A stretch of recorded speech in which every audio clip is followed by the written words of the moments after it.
अस्सलामुअलैकुम YouTube friends and family, कैसे हैं आप? उम्मीद करती हूँ कि सब खैरियत से होंगे। Welcome back to my channel Iram की टोटके। जी तो व्यूवर्स, आज मैं आप लोगों के लिए जो होम टिप लेकर आई हूँ व्यूवर्स, वो है जी black heads and white head से रिलेटेड। सबसे पहले तो व्यूवर्स मैं आप लोगों को बताती चलूँ कि ये होते किस वजह से हैं और ये नाक के गिर्द या आँखों के नीचे ज़्यादा क्यों होते हैं।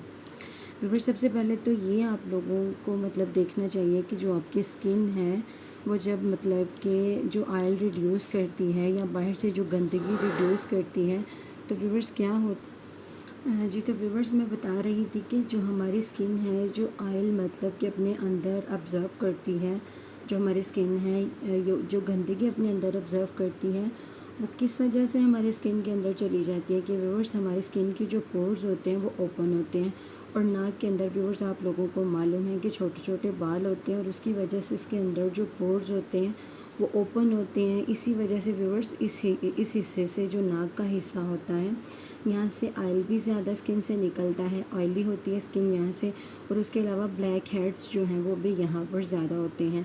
तो व्यूअर्स, अगर हम इनकी सफाई करते रहें, इसे साफ़ करते रहें तो ये हमारी स्किन से आहिस्ता आहिस्ता ख़त्म होते जाएंगे। लेकिन व्यूअर्स, इसके लिए मैं आपको बताती चलूँ कि स्किन की ट्रीटमेंट करना बहुत ज़रूरी है, तभी हम लोग इन मसाइल से छुटकारा हासिल कर सकते हैं। क्योंकि पाकिस्तान में बहुत ज़्यादा गंदगी है, मट्टी होती है, धूल होता है, धुआं होता है। आप कहीं भी बाहर निकले तो आपकी स्किन को ये प्रॉब्लम्स फेस करना पड़ती है। जी तो व्यूवर्स, सबसे पहले तो मैं आपको होम टिप बताऊंगी और उसके बाद व्यूवर्स मैं आपको बताऊंगी कि आप मार्केट वाली भी चीज़ें इस्तेमाल करके अपनी इस टेंशन को ख़त्म कर सकते हैं। जी तो व्यूवर्स, सबसे पहले हमें चाहिए एक साफ़ प्लेट चाहिए व्यूवर्स, या एक छोटी सी कटोरी ले लें। उसके अंदर आपने ऐड करनी है 1/2 टीस्पून टर्मरिक पाउडर, हल्दी। ये आप लोग देख सकते हैं व्यूवर्स, 1/2 टीस्पून में इसमें ऐड कर रही हूँ हल्दी। थोड़ा सा व्यूवर्स आपने इसी लिहाज से इसी तरह से 1/2 टीस्पून आपने इसमें ऐड करना है राइस फ्लावर।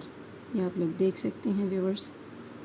तीसरा जो हमारा इंग्रेडिएंट्स है व्यूवर्स, ये क्रम्बर मिल्क है व्यूवर्स। आप लोग देख सकते हैं सॉफ्ट टच वालों का, ये स्किन को साफ़ करने के लिए इस्तेमाल किया जाता है। तो व्यूवर्स, अगर आप इसको कि जो आप ब्लैक हेड रिमूवल रेमेडी बना रहे हैं उसमें अगर आप इसको ऐड कर लेते हैं तो आपकी जो ब्लैक हेड्स हैं वो चाहे जितने मर्ज़ी पुराने होंगे तो वो बहुत जल्दी ख़त्म हो जाएंगे। तो व्यूवर्स, आपने बस ये इतना सा उसके अंदर ऐड करना है क्रम्बर मिल्क जो है कि ये हमारा एक पेस्ट बन जाए।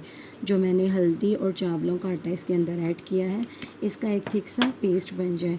तो व्यूअर्स, आपके सामने मैं इसमें थोड़ा सा ऐड कर रही हूँ, ये आप लोग देख सकते हैं, बस इतना सा, क्योंकि हमने इसका बहुत थिक पेस्ट बनाना है। इसको अच्छे से व्यूअर्स हम लोगों ने मिक्स कर लेना है। आपके सामने मैं इसको मिक्स कर देती हूँ।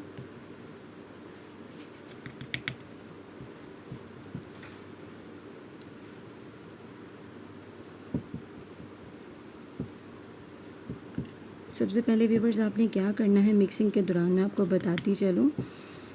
जिसने मेरा चैनल सब्सक्राइब नहीं किया वो मेरे चैनल को सब्सक्राइब कर ले और बेल आइकन को प्रेस कर दे ताकि मेरी आने वाली हर नई वीडियो सबसे पहले आप लोगों को मिल सके। जी तो व्यूवर्स, रेमेडी की तरफ बढ़ते हैं कि इसको यूज़ किस तरह से करना है। आपने सबसे पहले क्या करना है व्यूवर्स, आपने ठंडे पानी से अच्छी तरह से अपने फेस को वॉश कर लेना है। वॉश करने के बाद जो अफेक्टेड एरिया है जहाँ पर आपको ब्लैक हेड्स हैं या वाइट हेड्स का मसला है, तो व्यूवर्स आपने बिल्कुल इसकी इस तरह से मोटी सी लेयर, जैसे ये मैं आपको अप्लाई करके बता रही हूँ व्यूवर्स, इस तरह से आपने इसको नाक के ऊपर अप्लाई कर देना है।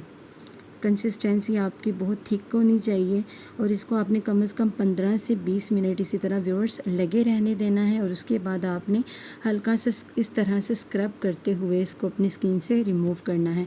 तो व्यूअर्स, अगर आप ये अमल 7 दिन तक मुसलसल करते रहते हैं तो आपके जितने मर्ज़ी पुराने ब्लैक हेड्स होंगे वो ख़त्म हो जाएंगे। जी तो व्यूवर्स, है ना ज़बरदस्त सी रेमेडी। तो मेरी वीडियो को लाइक और शेयर करना ना भूलें। दुआ में याद रखिएगा। टेक केयर, बाय बाय, अल्लाह हाफिज़।